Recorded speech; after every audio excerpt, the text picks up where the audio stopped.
to That Wrestling Podcast. Welcome to the show that once had four members. Nope, we have not had four members in a while. No Brian, no Joe, but Kevin's here. Yay. Kevin, we're gonna do it again. How was Lincoln Park? I know. Phenomenal. I'll just say this, phenomenal. I've wanted to see them, right? Last show. I wanted to really see them. They were on hiatus, and then I needed to see them in the festival setting. And my expectation was it was going to be an amazing show, and honestly, it was even better than the first time. They switched up some songs, just being outside with 50,000 people. It was flawless. It was flawless. What were some of the other standout bands? Because you were at Sonic Temple in Columbus, Ohio, right? Yeah, Sonic Temple. I went on the Saturday, so that day, Bullet for My Valentine played, Trivium. I've always wanted to see Jimmy World. They've always been kind of like not the what do you call it?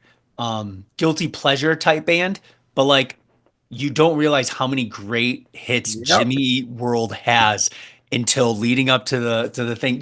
It's basically just one album that's fantastic. I Prevail played. So many good bands. Crossfade, I didn't get to see them, but they reunited after I think like 15 years of not playing a show. It just makes me always wish to go back in time to my first or second year of Louder Than Life out of Louisville. NXT was there. In that cycle of around like 2011, 2012 time, they played all the big shows. Mm-hmm. And I really hope that happens again because nothing is better than rock and metal in wrestling because the people that are there, 80, 90%, we all are nerds at the end of the day. No, it was awesome. My body hurt just as much as when we went to Sick New World because it was majority, as you mentioned, you gave me the heads up. It was going to be a lot of pavement and it's not comfortable to stand on. Like I did wear decent shoes, but just that flat top. And it was a beautiful day, beautiful sunny. It was picturesque. Great venue. It was just pavement. Mm-hmm. But it was fun. Lincoln Park is here, I think, in September. Are you gonna go? Just depend. I mean, I can't really book that far in advance.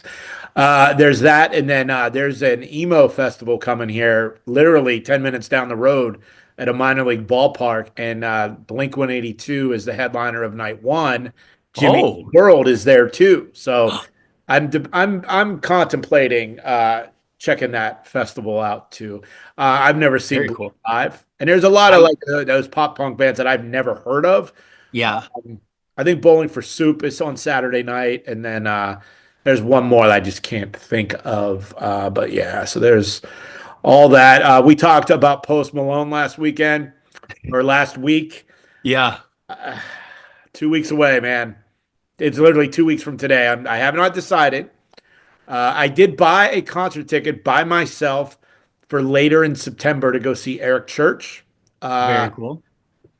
Post Malone and Jelly Rolls in 2 weeks, and I'm leaning towards doing it. And I got my eye on two different tickets. Single ticket on the aisle.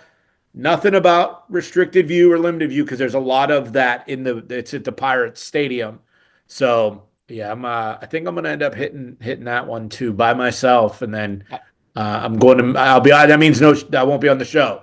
So hopefully Brian will be here because one of us has to be here, mom or dad. So but yeah, so let's get into last week. Backlash happened, but more importantly, the picks happened. So give us a rundown how we all did and what's the overall score. No, definitely. I want to throw this out first. Jason, congratulations. You got 4 out of 5, bro. That's the best I've done in the entire existence. I'm for next week, I'm going to go back historically to the beginning of 2024. You got 80%. Yeah. That is a solid score. That is a solid score. Joe and myself also got 4 out of 5. Brian, 4 out of 5. So we all did great. How'd CJ do? Did he go 5 for 5? He went 5 for 5. Son I of a think bitch. that is picked up some big steam for the guest picker overall, sitting at 19 points. Brian and I You're both have saying Greg 20. fucked everything up at WrestleMania? Is that what you're saying? By Uh, not saying it? there, CJ did a fantastic job with 5 out of 5. I thought he did, he did great. Well, it's high risk, high reward come Mania, man. You never know Yeah. what's going to happen. Beginning of some feuds, end of some feuds. So, That is like the uh, definition of me. High risk, high reward. Like, I but mean, you're getting the reward now. I That's remember I'm that's. not being a douche anymore. The algorithm era is over. It's just me. It's just me. But no, Just we're all around the same. You're at 16, guest picker 19, Brian and I 22, Joe Stilson at 2 over everybody at 24. It's only May. This is when it starts, with the pay-per-views coming in or PLEs, yeah. 3 out of 4 weeks. Once you get out of WrestleMania season, they start coming in hot and heavy, especially with those European shows. So we're Oh, gonna get yeah. some more points. Joe's streak, we got to take him over. Everybody, it's like Detroit. Joe versus everybody, except we want everybody to win, not Detroit sports. So that would be the equivalent of 100 men versus one Oh, Joe. those have been okay. Those have been fantastic, just for the fact I where think it's kind of over though. Like I oh, haven't seen it's it in a over. while. Yeah, it was hot for like a week, and the best one I think I saw because there was a lot of wrestling ones where it's like, oh, the 100th person, and it's like the music hits, and it's like the Stone Cold one, and like the monkey's like, chewing, and then his eyes just get big. The Stone Cold one was good. Mark Henry, I saw one where they actually like took him go face to face with the gorilla. Like it was so good. And just when you think, oh, Brock was a really another good one. Because when you think of like badass guys, but it's like, and then of course there was the dumb shit. But no, that was a funny meme. So I'm not gonna lie to you. It's been almost a week. I don't remember anything from Backlash at all. I know there were some shenanigans in the main event, and Randy Orton's wife lost her shit apparently on the front row. Yeah. Still real to her, damn it. And do you have any thoughts on Backlash? Did you watch it live? I don't I remember. I did not. I was at Sonic Temple on Oh there, yeah, so I that's right. watched it. I Yeah, yeah, watched it on Sunday. So with all the text chains and I knew the results going in, so it's yeah. kind of that, but it's kind of like one of those heavy local shows where you kind of can predict most of the results. Becky and Lyra threw me for a loop. Thought that Yeah. was an amazing match. Thought the multiple ref bumps during the main event threw me out for a loop, but we knew that Cena was going to win. Uh, Other than that, like Pat Gunther, hats off to Pat because Gunther No, no, no, no, chopped no. the shit out of him. Oh, no hats off to fucking Pat McAfee. He, Uh, the bright spot is that I don't have to go anywhere. And hear me out. I had this idea. I I'm had this listening. really crazy idea that's never been done before. So had I had to leave the podcast, because I said if McAfee won, uh, I would quit the podcast. I'd quit collecting. I would just stop everything. Tell me if this is a cool idea or not. So, because it's Okay. never been done. Well, I'm about to blow your mind, Kevin. So, say I would have lost, and this would have been my last show. I would have just came in next week with a fucking mask on. No one would know it's me. It's never been done before in Never. wrestling, in broadcasting, nowhere. It's never been done. Where a loser leaves town match, the guy loses but shows up wearing a mask. It's not him, and you can't see it. It's never been done. Never. Originality right there. Yeah, mind blown.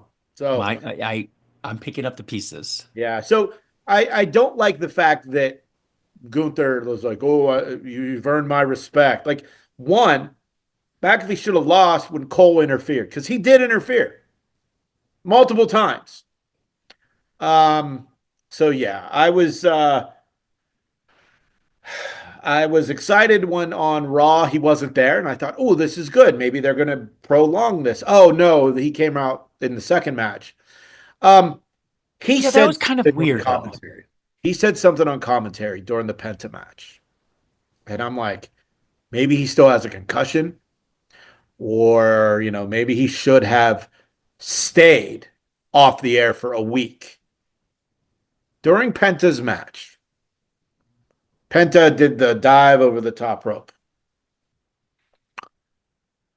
Expert analyst Pat McAfee says zero Fearo.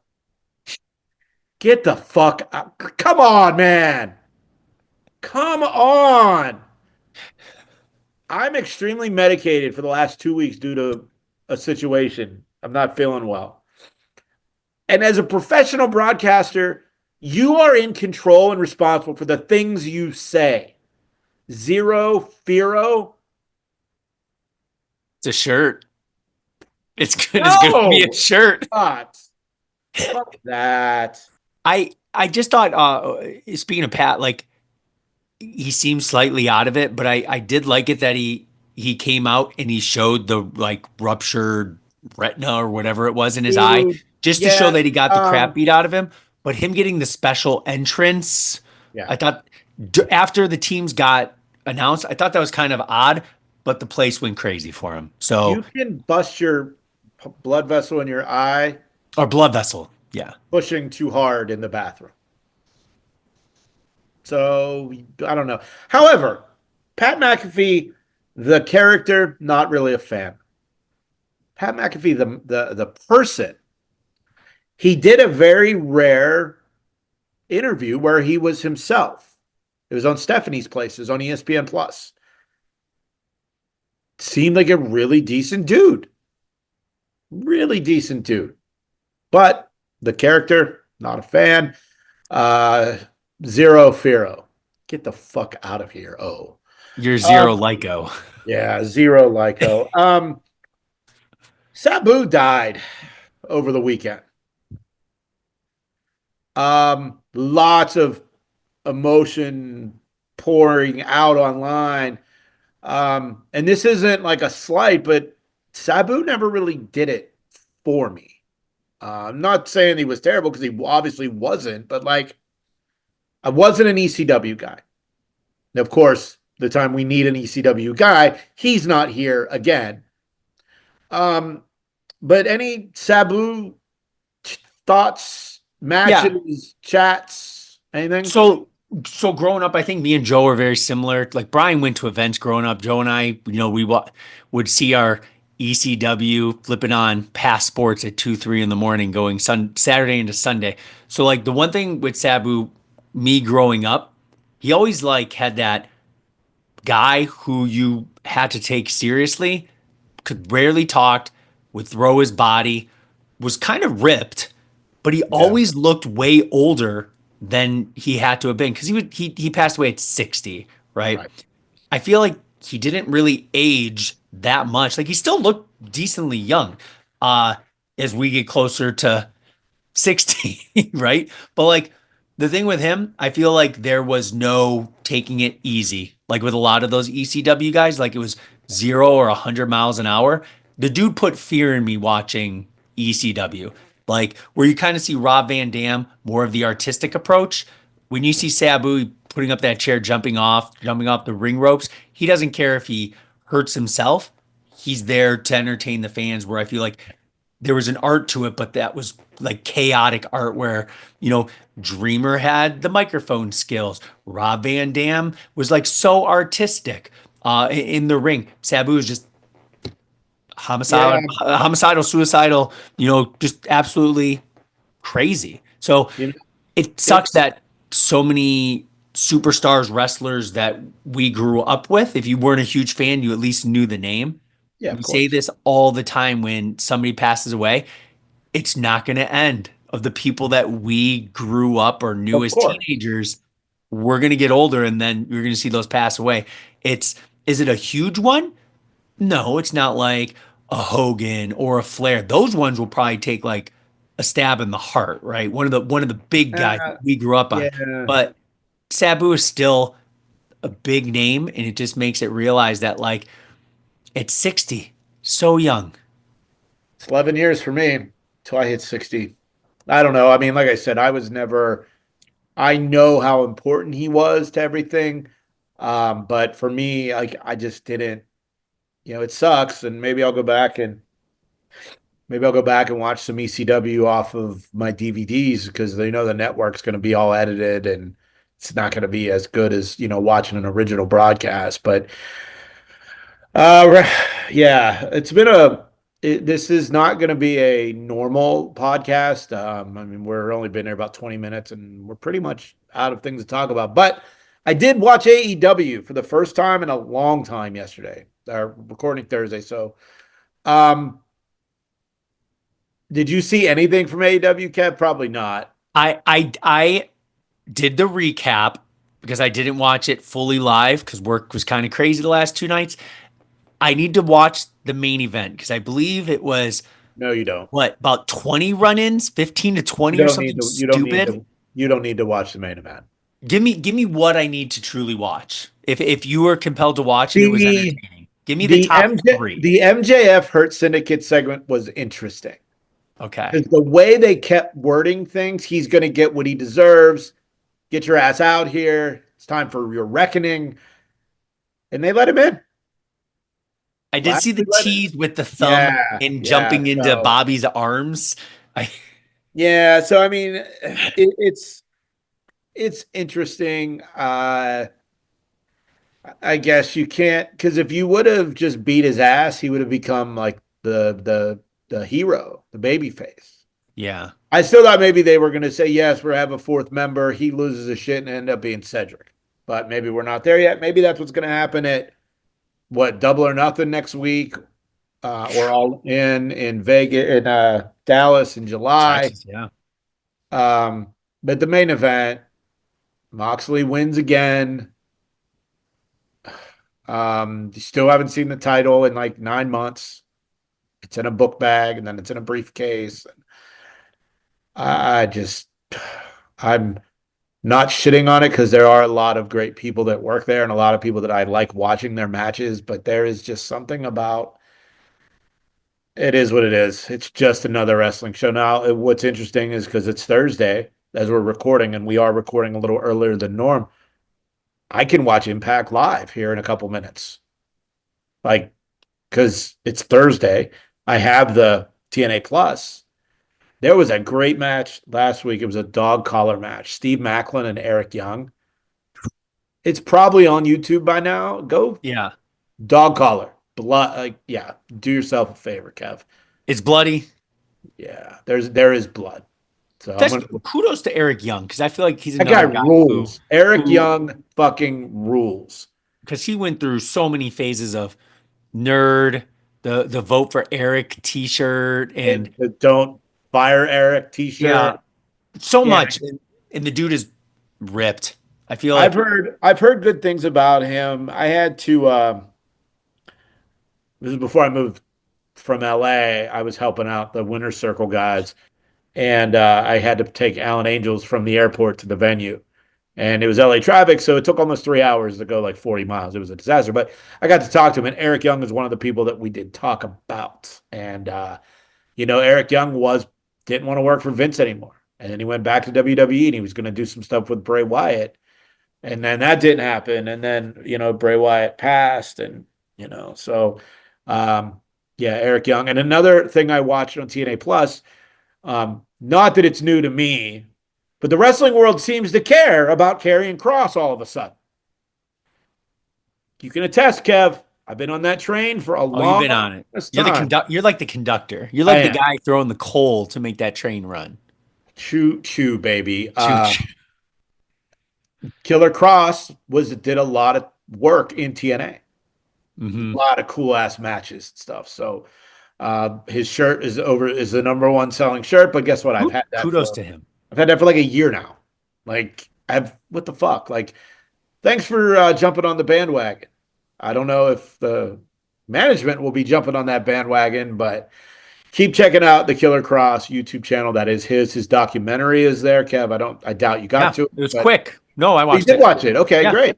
Yeah, it was yeah. really There's basically so much I didn't know much yeah. about him. I knew his name prior was Killer Cross. I know he was a badass, and no, it's definitely it's I when like you get seeing that him in short like time, it's really nice. I like seeing him in the blood sport matches Yeah, and that footage and So cool.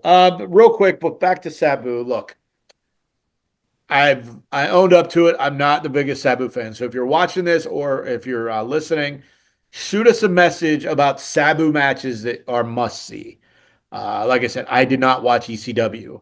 Kev was watching at 3 o'clock in the morning, also watching Scrambled, Cinemax if he could. Just let us know what Sabu matches. We're not saying he's not innovator because he was. He was amazing at what he did, but I didn't watch it, so I didn't really know much about him himself. So, Kev, you got anything else? Because I don't. I will say this, just touching slightly on Raw. I Oh, look forward to really seeing where Becky's gonna go. I thought her promo on there. I thought Raw was really strong this week. oh, we did not talk about Raw. We didn't. So Fucking let's go, let's go, talk, let. talk, please. I thought Becky kind of is coming. Uh, I uh, and you're drinking didn't it. even realize I was sharing a It's a Diet great Coke. label. That is. I'll sign that. Save that bottle for you at your house. I'll sign it next Yeah, time. yeah, we'll do that for when you get here The next Finn elimination. the Finn match I thought was fantastic. War Raiders versus American Made, That was fun. great. I just thought it was a very quick. Seemed like Raw was on snap of a finger. I thought it was off. Like it was went by so fast. But Becky, I really look forward to seeing what's going to happen with her because she's losing her marbles, and Yeah. that's a fantastic thing. Well, I like the "I am what you say I am." Mhm. That line I thought was cool. Of course, then McAfee had to go and rap the Eminem line because that's he's very predictable. Not a professional broadcaster as much as I am. I forgot about dude. I forgot we did not talk about Raw and Raw. Dude, I really think WrestleMania has fucked me up somehow. Seriously, like I just don't care.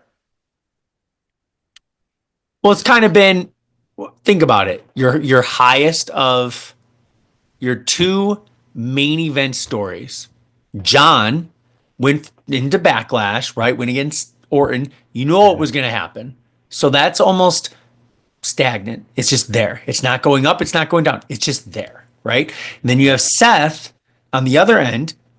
It's progressing a little bit, but it's not to the point. We knew he was going to go against battle. CM Punk in there. I thought the promos have been really good. Saturday Night Main Event I think is going to be pretty good. You know the Uh, Ron Seth versus Sammy and Punk. Will Sammy turn? Will who will win that match? So they're kind of building towards the Saturday Night Main Event, but I feel that I slightly understand what you mean by WrestleMania because Backlash, they used to call it WrestleMania Backlash. Like, let's get right back in to get those return matches from Mania. I look forward to seeing what's going to happen going forward because are we going to get Cena? What's the next? well, it's gonna be Cena and R-Truth because he put him through the table at the Oh, that yeah. Oh, crushing childhoods. Yeah, he's going to ruin yeah. childhoods for people. So it it's going to be either stay stagnant or I think it's going to go up. I really enjoyed Raw. SmackDown later tonight, right, is going to be, I think, must watch because I want to see how I want to Cena see what comes happens out. with Jeff Cobb. Holy moly. Yeah, dude is huge. So Dude is so big. people online are losing their mind because he is Filipino. He's not Samoan. He's not Tongan. He's Filipino. Well, guess what? Yokozuna was not from Japan, nor was he a sumo wrestler. And we all bought that. Just let Jeff Cobb do Jeff Cobb things. He's obviously replacing Jacob in the bloodline, Yeah. and Jacob replaced Solo in the bloodline. So, I mean, it's just who's next? Who's going to replace Jeff Cobb in the bloodline? Sammy wasn't of Samoan descent, and Sammy fit right in with the Yeah. OG bloodline. So Maybe he looks that's like a how. force. Yeah, That's the Jeff thing. Cobb's great. Dude, go watch some of his New Japan stuff, his indie stuff. He was in Lucha Underground too. Scary dude. He wore the I, mask. I read a lot online. People thought maybe he should have started in NXT, get his bearings. Dude is so big. I think it's sink or swim with that Yeah. size. He's gonna swim, right? It's not gonna He's be built like like a fucking soda machine. oh, the dude is like He's just he's wide. he's built like a more athletic Rhino. Yeah, Like, well, Rhino's also like 60, so but Rhino, it was his body was like a rectangle. yeah. Like it just, but he was so fast and so muscular. I feel like Cobb's gonna be an extreme force. We're gonna see him jump up and do like a back moonsault. Maybe Athletically, he probably can do it. can. So He was an it's gonna be Olympian. exciting. I think SmackDown's gonna be it's gonna be fantastic show. That's a good idea. That's a good point. Good point. So, all right, I think that's everything. I'm just not prepared to do this because I don't do this. Brian, hopefully you're back next week. Joe, either or. 50 cents of a dollar or whatever that saying is. So, for Jason, for Kevin, thanks for watching and or listening to That Wrestling Podcast. We will be back in some formation next week, and just enjoy wrestling. Thanks for watching That Wrestling Podcast on YouTube. Make sure to subscribe to the channel. And for more That Wrestling Podcast content, follow @ThatWrestlePod on social media.